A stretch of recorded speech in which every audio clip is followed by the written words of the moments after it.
आज संजीवनी में हम बात करेंगे स्वस्थ जीवन शैली के बारे में। स्वस्थ होना हर किसी के लिए जरूरी है, लेकिन हम सेहत के बारे में तब सोचते हैं जब हमें कोई परेशानी या बीमारी घेरने लगती है। देखा जाए तो खाना समय पर नहीं, सोना जागने का कोई समय नहीं है, कोई नियम नहीं है, व्यायाम से पाला नहीं पड़ता, कुछ पा लिया या खो गया तो शराब या फिर सिगरेट का कश लेने से परहेज नहीं करते। क्या हमारी आदतें कुछ गलत हो रही हैं? क्या हम स्वस्थ जीवन शैली से दूर जाते जा रहे हैं? तो आइए डॉक्टर चौहान से जानते हैं अपनी जीवन शैली को कैसे स्वस्थ बनाएं और हंसी खुशी का जीवन व्यतीत करें। इसके साथ ही संजीवनी टिप्स में जानेंगे पल भर में थकान को कैसे हम छूमंतर कर सकते हैं।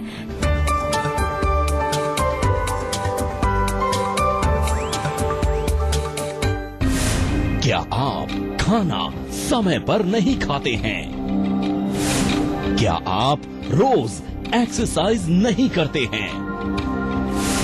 क्या आप ज्यादा अल्कोहल लेते हैं? क्या आपके सोने जागने का नियम नहीं है?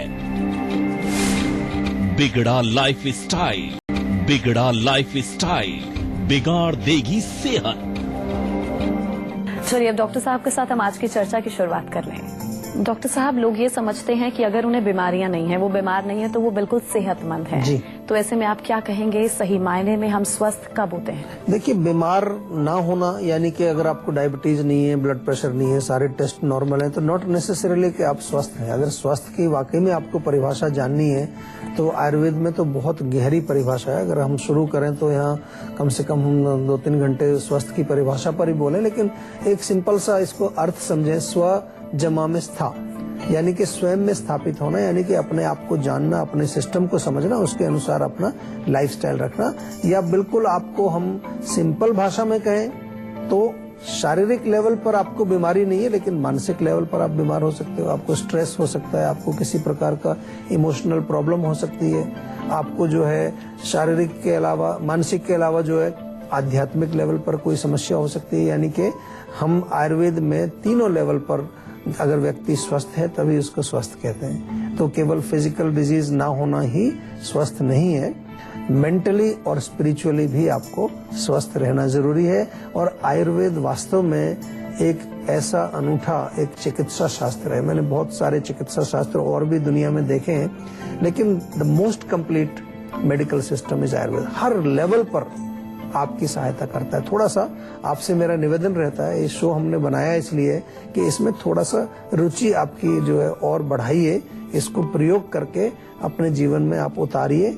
आपको देखिए बहुत आनंद आएगा, बहुत अच्छा भी लगेगा, आप स्वस्थ भी होंगे और आपका जीवन सफल हो जाएगा।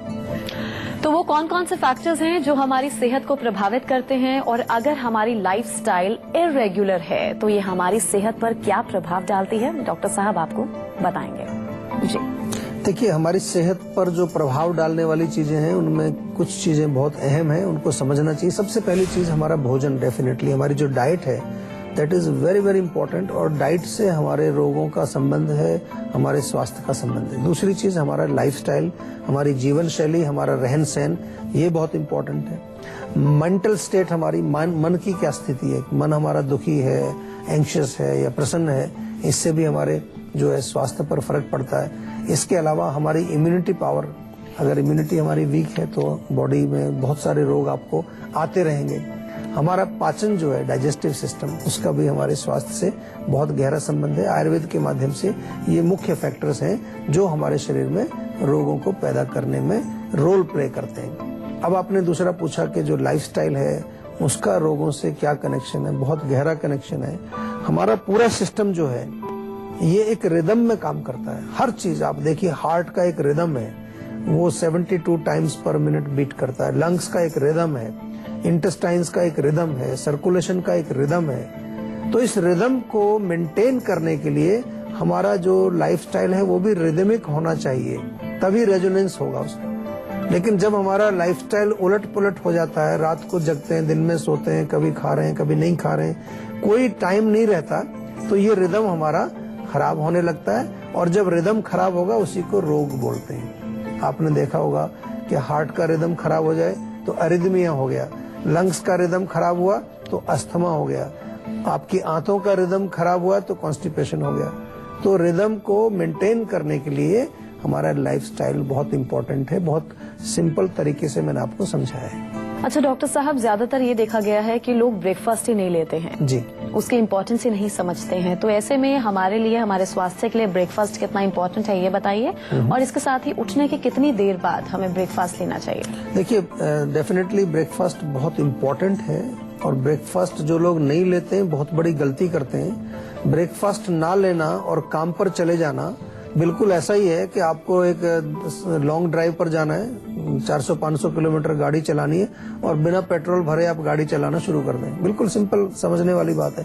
जब आपको 7-8 घंटे काम पर निकल रहे हैं तो एनर्जी चाहिए, ईंधन चाहिए, और ईंधन या एनर्जी आपको खाने से मिलेगी। तो ब्रेकफास्ट तो करना बनता है आपका, बल्कि पौष्टिक ब्रेकफास्ट होना चाहिए, सुपाच्य होना चाहिए।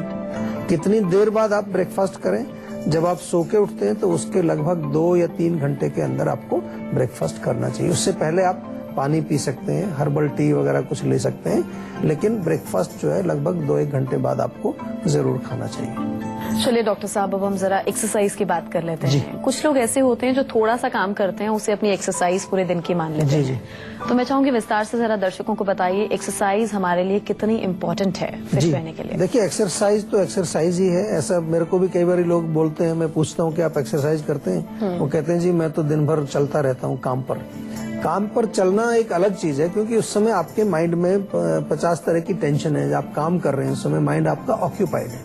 एक्सरसाइज का मतलब होता है कि आपका मन जो है शांत रहे, रिलैक्स रहे। इसलिए मैं आपको बता रहा हूँ, क्योंकि आजकल जो एक्सरसाइज भी लोग कर रहे हैं वो भी गलत करते हैं। जिम में जाते हैं, वहाँ म्यूजिक चल रहा है, टीवी देख रहे हैं और अपना एक्सरसाइज कर रहे हैं, तो वो माइंड वहाँ डिस्टर्ब रहता है, आपका एजिटेटेड रहता है। वो अच्छा तरीका नहीं है। कोशिश करनी चाहिए कि आप एक्सरसाइज करते समय अपने मन को भी शांत रखें, और मन को रिलैक्स रखने से आपको उसका बेनिफिट ज्यादा मिलता है। तो एक्सरसाइज डेफिनेटली आपको अलग से करनी चाहिए। जो काम पर आप काम करते हैं उसको एक्सरसाइज में काउंट नहीं करना है। और लगभग आधा घंटा से 45 मिनट तक जो है, अगर हो सके तो डेफिनेटली हर व्यक्ति को सुबह कुछ न कुछ व्यायाम करना चाहिए। उसमें आप सैर कर सकते हैं, ब्रिस्क वॉकिंग कर सकते हैं, रनिंग कर सकते हैं, जॉगिंग कर सकते हैं, स्विमिंग कर सकते हैं, योगासन कर सकते हैं, स्ट्रेचिंग कर सकते हैं, या अगर आप जिम में कुछ मशीनें हैं वहां पर भी एक्सरसाइज करना चाहें वो भी पॉसिबल है। लेकिन माइंड को एजिटेट मत करिए, माइंड को डिस्टर्ब मत करिए। शांत मन से, बिल्कुल प्रसन्न मन से एक्सरसाइज करेंगे तो उसका बेनिफिट आपको ज्यादा मिलेगा। स्वस्थ जीवन शैली के लिए पौष्टिक आहार क्या लें, और क्या पौष्टिक आहार में महंगी चीजें जैसे एप्पल, ड्राई फ्रूट्स वगैरह वगैरह ही शामिल हैं, या फिर पौष्टिक आहार में कुछ ऐसी चीजें भी शामिल हैं जो आम आदमी को आसानी से मिल सकती हैं, आम आदमी आराम से अफोर्ड कर सकता है अपने आप को स्वस्थ रखने के लिए? ऐसी कुछ चीजें भी हैं डॉक्टर साहब? बहुत सारी चीजें हैं। देखिए आंवला मिलता है, बहुत ज्यादा महंगा नहीं होता। 2 आंवले आप रोज खाइए सीजन में, या आंवले का चूर्ण बना के रख लीजिए। बहुत पोषण है उसमें, बहुत पौष्टिक होता है। गाजर अगर है सीजन में, गाजर का सेवन करिए आप। और कोई हरी सब्जियां, बथुआ बहुत पौष्टिक है। और कुछ नहीं तो ये एलोवेरा जो होता है, घृत कुमारी, ये आप लगा लीजिए गमले में, उसका थोड़ा सा एक पीस काट के खाइए, वो भी पौष्टिक है।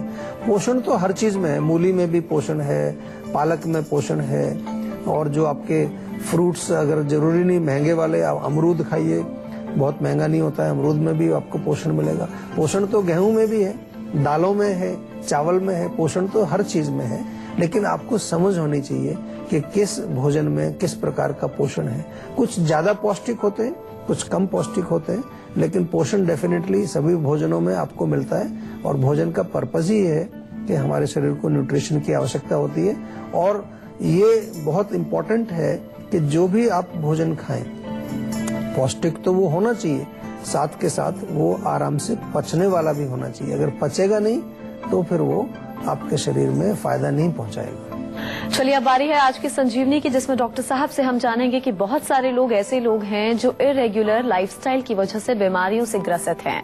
वो लोग क्या करें, कैसे रखें अपनी सेहत का ख्याल, डॉक्टर साहब से जानते हैं। देखिए बीमारियां बहुत हैं, और बीमारियों को आप लाइफस्टाइल से काफी मैनेज कर सकते हैं। डायबिटीज अगर आपको है, फॉर एग्जांपल डायबिटीज, आप अगर रेगुलर वॉकिंग करेंगे उससे बहुत फर्क पड़ता है। या थोड़ा सा साथ में मेथी दाना आप भिगो दें, रात को सुबह उबाल करके उसको सेवन करें, वेरी गुड। ब्लड प्रेशर यदि आपको है, हाई ब्लड प्रेशर है, हाई ब्लड प्रेशर में आप थोड़ा सा लहसुन का सेवन एक कली रोज सुबह खाएं। और इसमें भी आपको मुख्य रूप से अगर व्यायाम करेंगे, वॉक करेंगे या तेल की मालिश करेंगे, उससे आपको बहुत फर्क पड़ेगा। अगर आपको नींद नहीं आती है रात को, स्ट्रेस रहता है, बहुत ज्यादा मानसिक तनाव रहता है, तो इसमें आप डीप ब्रीदिंग बहुत फायदा करती है। छोटी छोटी चीजें हैं, जीवन शैली है एक प्रकार के, लाइफस्टाइल ही है भी। डीप ब्रीदिंग करें, सिर में थोड़ी मालिश करें अच्छी, उससे आपको रिलीफ मिलेगा। और बहुत इम्पोर्टेंट है लाइफस्टाइल से रिलेटेड जब हम बात कर ही रहे हैं, तो ये बहुत इम्पोर्टेंट है कि आपको ये लाइफस्टाइल के बारे में थोड़ा नॉलेज होना चाहिए कि हमें किस टाइम उठना चाहिए, किस टाइम सोना चाहिए, किस टाइम खाना चाहिए। उसमें एक, जैसे मैंने शुरू में बात की कि रिदम की आवश्यकता है। Rhythm means you have to maintain regularity. समय का आपको ध्यान रखना है। ऐसा नहीं कि आज ब्रेकफास्ट किया 7 बजे, कल किया 9 बजे, परसों किया ही नहीं, उसके बाद लंच 3 बजे हो रहा है, कभी 2 बजे हो रहा है, कभी लंच होता ही नहीं है। इससे बहुत गड़बड़ होती है। कभी 10 बजे सो गए, कभी 11 बजे सो गए, कभी 1 बजे सो गए। तो everything should be regular. Regular जब रहेंगे तो हमारे बॉडी को उसका बेनिफिट आपको ज्यादा मिलता है। ग्वालियर से हमारे दर्शक संतोष फोन लाइन पर मौजूद हैं, उनसे बात कर लें। जी संतोष जी, आप पूछ सकते हैं, क्या पूछना चाहते हैं? हाँ डॉक्टर साहब, मेरी एक समस्या है। मुझे 2 साल से मेरे बाल झड़ रहे हैं और मेरी उम्र 30 साल है। अच्छा। और मैं स्टूडेंट हूँ जी डॉक्टर साहब। और मुझे बाल झड़ने की समस्या 2 साल से है। और मुझे क्या है कि बाहर की खाने की चीजें, जैसे चाट हो गया, कोई जंक फूड हो गया, इस तरह से खाने को मुझे पसंद करता हूँ। अच्छा जी सर। और देखिए, आप जो जंक फूड खाते हैं, बाहर का खाना खाते हैं, तो आपको मेन ध्यान रखना है, क्योंकि अभी बहुत यंग है आप। जब बाल है तो बाल को आपके न्यूट्रिशन चाहिए, पोषण चाहिए। अगर बाल को पोषण नहीं मिलेगा तो बाल कमजोर होगा, गिरेगा। तो ठीक है, आप थोड़ा चाट वगैरह खाते हैं, लेकिन थोड़ा पोषण भी तो रखिए ना अपने लाइफ में। अपने भोजन में कुछ न्यूट्रिशन भी होना चाहिए। विशेष रूप से विटामिन ए की मात्रा जो है वो हमारे बालों के लिए बहुत आवश्यक है। विटामिन ए और प्रोटीन्स बहुत आवश्यक है। थोड़ा कच्चा पनीर खाइए, थोड़ा गाजर आप सेवन करिए। पालक अगर है तो पालक का साग या पालक का जूस या पालक का सूप बना करके आप लें, तो दैट विल हेल्प। साथ में जो है बालों को लोकली भी आपको नरिश करना है। उसके लिए ऑयलिंग बहुत जरूरी होती है। हमारे यहाँ पर जीवा में भृंगराज का तेल हम बनाते हैं, बहुत बढ़िया काम करता है। वो तेल मंगाइए। और एक हेयर टॉनिक भी हमारे यहाँ पर आपको मिल जाएगा। हेयर टॉनिक भी लगाओ और साथ में ऑयल भी लगाओ। कुछ लोगों के बाल जो है, अगर बहुत ज्यादा पॉल्यूशन है आपके एरिया में, तो बालों में वहाँ पॉल्यूशन जम के वो भी जड़ों को कमजोर करता है। उसके लिए हमारे यहाँ जीवा का नीम शैम्पू आपको प्रयोग करना है। और जैसा कि हम बार बार आपको कहते हैं कि अगर कुछ और भी आपकी समस्या है तो हमारे डॉक्टर से आप डायरेक्टली फोन पर बात करके अपनी समस्या को डिस्कस करें और उसकी चिकित्सा आप उनसे पूछ सकते हैं। पलवल से रवि जुड़े हैं, उनसे बात कर लें। जी रवि जी, आप पूछिए, क्या पूछना चाहते हैं डॉक्टर साहब से? डॉक्टर साहब नमस्कार। नमस्कार जी। हाँ डॉक्टर साहब, मेरी नाइट शिफ्ट रहती है। अच्छा। तो डॉक्टर साहब, अभी मैं महसूस कर रहा हूँ पिछले 1-2 साल से, मतलब यहाँ थोड़ा सा पेन होता है हार्ट में, थोड़ा सा लेफ्ट साइड में। तो अभी मैंने चेक कराया तो उसमें कुछ निकला नहीं, पर पेन अभी महसूस होता है एकदम से, जैसे 2-3 बजे जैसे महसूस करता हूँ कि शुरुआत में दर्द होता है। जी देखो, नाइट शिफ्ट जो है, जैसा कि आपने कहा कि नाइट में जगना पड़ता है, दिन में फिर सोते होंगे आप, तो इससे वात का प्रकोप होता है हमारे शरीर में। आज हम जो है लाइफस्टाइल की बात कर रहे हैं, रिदम की बात कर रहे हैं। एक्चुअली में तो हमारे शरीर को नाइट में सोना चाहिए, लेकिन ठीक है, अब कुछ चीजें हैं, मजबूरी है, कई बार ये ऐसे जॉब हैं कि रात में काम करना पड़ता है। तो आपको करना क्या है, एक तो रात के समय में जब आप जॉब पर होते हैं, कोई भी ठंडी चीज का सेवन ना करें। हो सके तो थर्मस में गर्म पानी या गर्म पानी में थोड़ा सा सौंफ, जीरा, अदरक वगैरह उबाल करके ये ले जाइए, उसको थोड़ा थोड़ा पीते रहिए आप। तो वात का प्रकोप नहीं होगा, तो आपके चेस्ट में टाइटनेस, पेन वगैरह नहीं होगा। दूसरा, तिल के तेल की मालिश बहुत आवश्यक है। सुबह जब आप अपनी ड्यूटी पूरी करके घर जाते हैं तो सुबह जाते ही गुनगुना पानी पी लीजिए, थोड़ा शौच इत्यादि के बाद में मालिश करिए अच्छी तरह से पूरी बॉडी में, और गर्म पानी से, गुनगुने पानी से स्नान कर लीजिए। आपकी वात जो रात को प्रकोपित हुई वो सुबह शांत हो जाएगी, नींद भी बहुत अच्छी आएगी आपको, और ये दर्द वगैरह आपका नहीं होगा। है संजीवनी टिप्स की, जिसमें डॉक्टर साहब आपको बताने वाले हैं थकान को आप कैसे छूमंतर कर सकते हैं। जी देखिए, थकान अगर रहती है आपको तो सबसे पहले तो ये देखो कहीं आपका लाइफस्टाइल तो गड़बड़ नहीं है, आप टाइम से नहीं सोते हैं, टाइम से नहीं खाते हैं, बहुत इंपॉर्टेंट है, उसको रेगुलराइज करना बहुत इंपॉर्टेंट है। दूसरा, थकान को भगाने के लिए एक बहुत सिंपल सा मंत्र है, बिल्कुल जिससे कि छू मंत्र हो जाएगी थकान। तेल की मालिश करिए, बहुत अच्छी है, बिल्कुल। वो भी एक प्रकार की एक्सरसाइज है, पैसिव एक्सरसाइज को हम कहते हैं, क्योंकि सर्कुलेशन इससे बढ़ता है, हमारी मांसपेशियों को शक्ति मिलती है, बहुत तरह के फायदे तेल की मालिश है। तिल का तेल आप यूज करिए, उससे फर्क पड़ेगा। और खाने में अगर बादाम आपके पास हैं, बादाम 7-8, किशमिश 10-12, 2-3 खजूर, ये रात को आप पानी में भिगो दीजिए, सुबह इनको चबा करके खाइए, 1 गिलास गुनगुना दूध साथ में पी लीजिए, तो आपको एनर्जी मिलेगी, थकान आपकी दूर हो जाएगी। इसके अतिरिक्त आपको पोषण का ध्यान रखना है हमेशा, तो आंवला या आंवले का चूर्ण आप ले सकते हैं। हमारे यहाँ च्यवनप्राश आयुर्वेद में मिलता है, बहुत अच्छा है, 1 चम्मच च्यवनप्राश। अब तो हमने एक स्पेशल प्रोडक्ट बनाया ओजस के नाम से, ओजस का हम जिक्र करते हैं, तो ओजस कैप्सूल आप जीवा के मंगा लीजिए, 1 कैप्सूल रोज खाइए, तो आपकी जो थकान भाग जाएगी। प्लस भोजन में ध्यान रखिए, आपकी हरी सब्जियां हैं, पालक है, गाजर है, इस तरह की चीजें जो हैं अगर सीजन में अवेलेबल हैं, इनका सेवन करिए।